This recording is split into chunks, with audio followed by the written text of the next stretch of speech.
আমন্ত্রণ বিশ্ব বাংলায় আপনাদের সঙ্গে আছি আমি নাতাশা বৃষ্টি। শুরুতেই সংবাদ শিরোনাম। ওয়ার্ল্ড গভর্নমেন্ট সামিটে 2 দিনের সফরে অন্তর্বর্তী সরকারের প্রধান উপদেষ্টা। আরব আমিরাতের আলোচনায় গুরুত্ব পাবে বাংলাদেশের স্বার্থ সংশ্লিষ্ট বিষয়গুলি। যুক্তরাষ্ট্রের ভার্জিনিয়ায় অনুষ্ঠিত হল 24 গণ অভ্যুত্থানের চিত্র প্রদর্শনী। প্রবাসীদের জানানো হলো ছাত্র জনতার আন্দোলনের ভেতরের গল্প। এবং সংযুক্ত আরব আমিরাতে আবায়া শিল্পের সফলতা পাচ্ছেন বাংলাদেশ ব্যবসায়ীরা, বাড়ছে নতুন প্রজন্মের ব্যবসায়ীর সংখ্যা।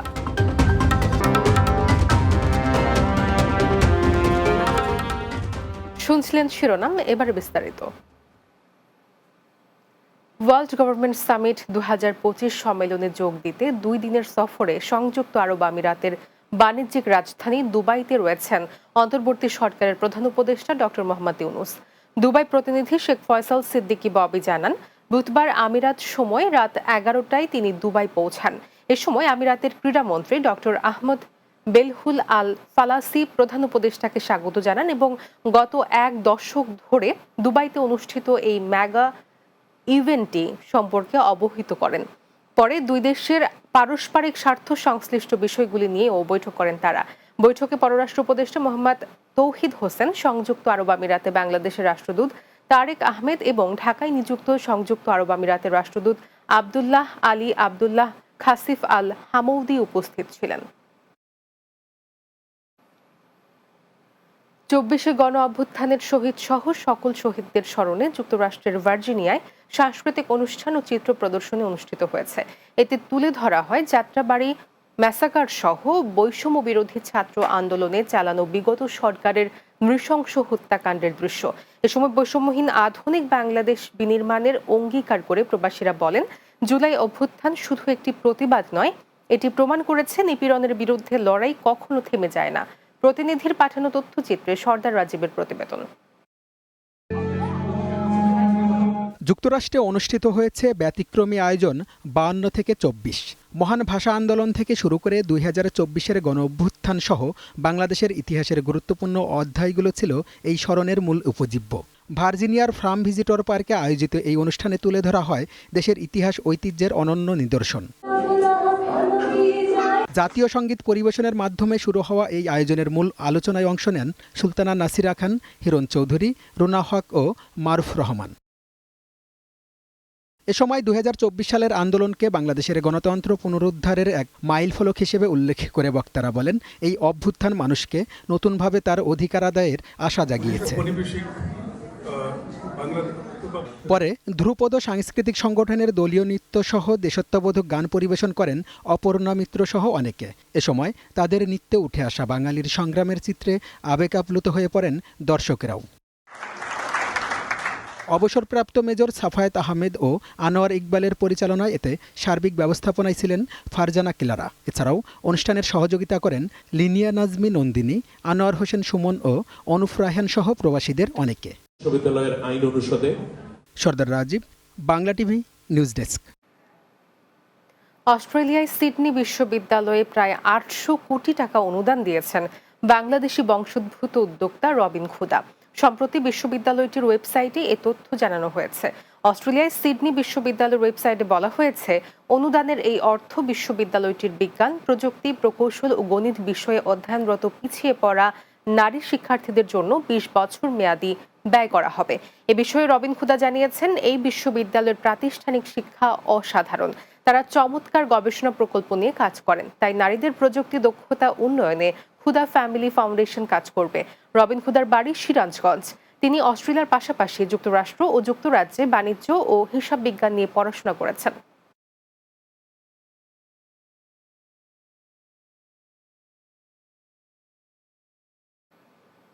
এবারে দুবাই।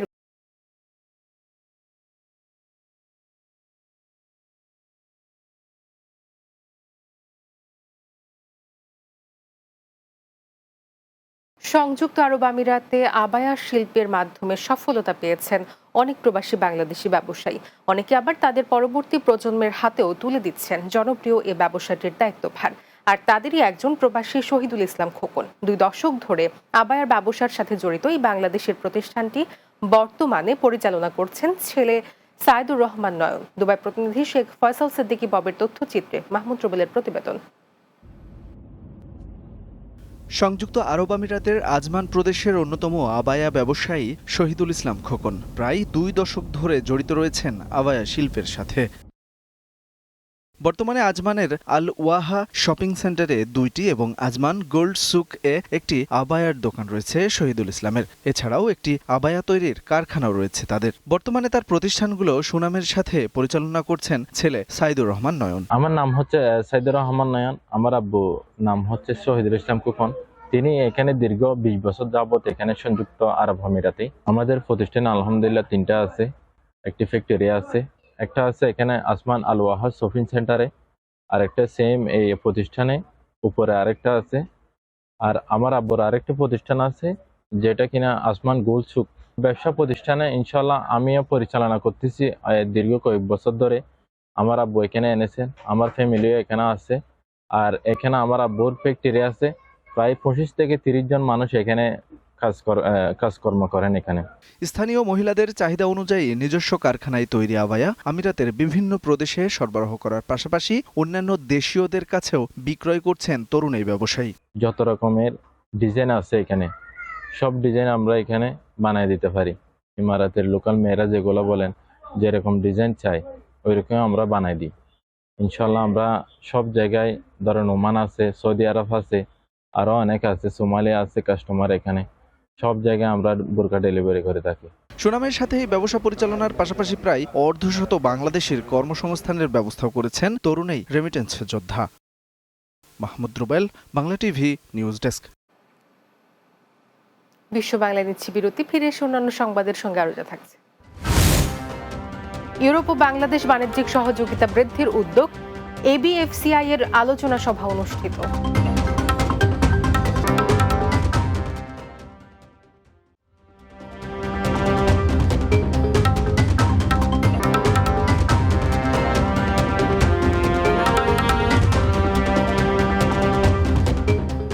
বিশ্ব বাংলায় স্বাগত আরও একবার।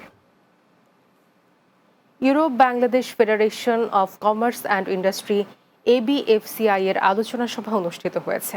ইউরোপ ও বাংলাদেশের মধ্যে বাণিজ্যিক সহযোগিতা বৃদ্ধি সহ প্রবৃদ্ধির নতুন সুযোগ অন্বেষণ করতে আঞ্চলিক ব্যবসায়ী নেতা, উদ্যোক্তা এবং স্টেক হোল্ডারদের নিয়ে এই আলোচনা সভা হয়। মূলত পৃষ্ঠপোষক ও ব্যবসার উদ্বোধন এবং অর্থনৈতিক সহযোগিতার বিষয়ে ধারণা বিনিময়ের লক্ষ্যেই এই আয়োজন করে এবিএফসিআই। সভায় প্রধান অতিথি ছিলেন বাংলাদেশে নিযুক্ত ইউরোপীয় প্রতিনিধি দলের রাষ্ট্রদূত ও প্রধান মিস্টার মাইকেল মিলার। এ সময় বিভিন্ন এজেন্ডা তুলে ধরেন এবিএফসিআই এর নির্বাহী পরিচালক এবং Bangladesh country head Mohammad Ali Tinku. Silat, with its rich history of entrepreneurship, has always been at the forefront of Bangladesh's economic progress. Key to addressing the challenges that are related to graduation from LDC status and to unlocking the potential of this country, which I think my colleague who wrote this. প্রবাসীদের কর্মসংস্থান সৃষ্টি ও মানসম্পন্ন খাবারের সমাহার নিয়ে কাতারের আল উখিরে যাত্রা শুরু করেছে বাংলাদেশি মালিকানাধীন প্রতিষ্ঠান হারেস রেস্টুরেন্টের 6ষ্ঠ শাখা। কাতার প্রতিনিধি আকবর হোসেন বাচ্চু জানান, অতিথিদের সাথে নিয়ে হারেস রেস্টুরেন্টের উদ্বোধন করেন প্রতিষ্ঠানটির 3 জন উদ্যোক্তা প্রবাসী দুদু মিয়া, মুসলেহ মুন্না ও জাহিদ। অনুষ্ঠানে উপস্থিত ছিলেন স্থানীয় প্রবাসী সাংবাদিক EM আকাশ, ইউসুফ পাটোয়ারি লিঙ্কন, আকবর হোসেন বাচ্চু ও আমিন ব্যাপারী সহ বিপুল সংখ্যক প্রবাসী। এ সময় উদ্যোক্তারা জানান, হারেস রেস্টুরেন্টে অনলাইনে অর্ডার করলে ফ্রি ডেলিভারির ব্যবস্থা করা হবে। আমরা যে 6 নম্বর যে ব্রাঞ্চটা পেয়েছি, অ্যাকচুয়ালি আমাদের তিনও ভাই সুন্দর ভূমিকা রাখেছে। তার পাশাপাশি যেটা হচ্ছে আমাদের স্টাফ যারা আছে খুবই সুন্দর মনে এবং তারা কিন্তু সার্ভিস দিয়ে থাকে একদম নিজের মতোই। আপনারা আমাদের দোকানে ভিজিট করবেন, আর আপনাদের সেবায় আমরা এই ব্যবসা চালু করছি। আপনাদের সহযোগিতায় আমরা আরও ব্যবসা এগিয়ে নিতে পারবো। অনেক ভালো হবে। খাবারের মধ্যে চিকেন আছে, মাটন, ফিশ সবগুলাই আছে। যুবদলের কেন্দ্রীয় সভাপতি আব্দুল মুনায়েম মুন্না বলেছেন, মালয়েশিয়া যুবদলের নতুন নেতৃত্ব আসবে সততার পরীক্ষায় উত্তীর্ণ ত্যাগী নেতাকর্মীদের মধ্য থেকে। কমিটি হবে স্বচ্ছতা ও নীতি নৈতিকতার ভিত্তিতে। রোববার কুয়ালালামপুরের একটি হোটেলে মালয়েশিয়া যুবদল আয়োজিত মতবিনিময় সভায় তিনি একথা বলেন। মালয়েশিয়া যুবদলের সভাপতি জাহাঙ্গীর আলম খানের সভাপতিত্বে অনুষ্ঠান পরিচালনা করেন রমজান আলী ও নাজমুল হাসান। এতে বিশেষ অতিথি ছিলেন মালয়েশিয়া বিএনপির সভাপতি প্রকৌশলী বাদলুর রহমান খান, সহ সভাপতি Talha Mahmud, Dato Abdul Jalil Liton, Mohammad Shakhawat Hossain, doctor SM Rahman Tanu, senior যুগ্ম সাধারণ সম্পাদক ডক্টর ওয়ালিউল্লাহ জাহিদ ও সাংগঠনিক সম্পাদক মির্জা সালাহ উদ্দিন সহ অনেকে।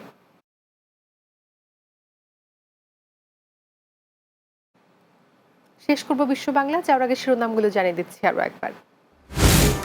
ওয়ার্ল্ড গভর্নমেন্ট সামিটে 2 দিনের সফরে অন্তর্বর্তী সরকারের প্রধান উপদেষ্টা। আরব আমিরাতের আলোচনায় গুরুত্ব পাবে বাংলাদেশের স্বার্থ সংশ্লিষ্ট বিষয়গুলি।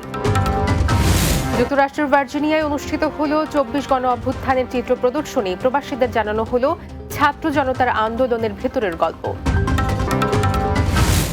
সংযুক্ত আরব আমিরাতে আবায়া শিল্পের সফলতা পাচ্ছেন বাংলাদেশি ব্যবসায়ীরা, বাড়ছে নতুন প্রজন্মের ব্যবসায়ীর সংখ্যা। এবং ইউরোপ ও বাংলাদেশ বাণিজ্যিক সহযোগিতা বৃদ্ধির উদ্যোগ, EBFCI এর আলোচনা সভা অনুষ্ঠিত।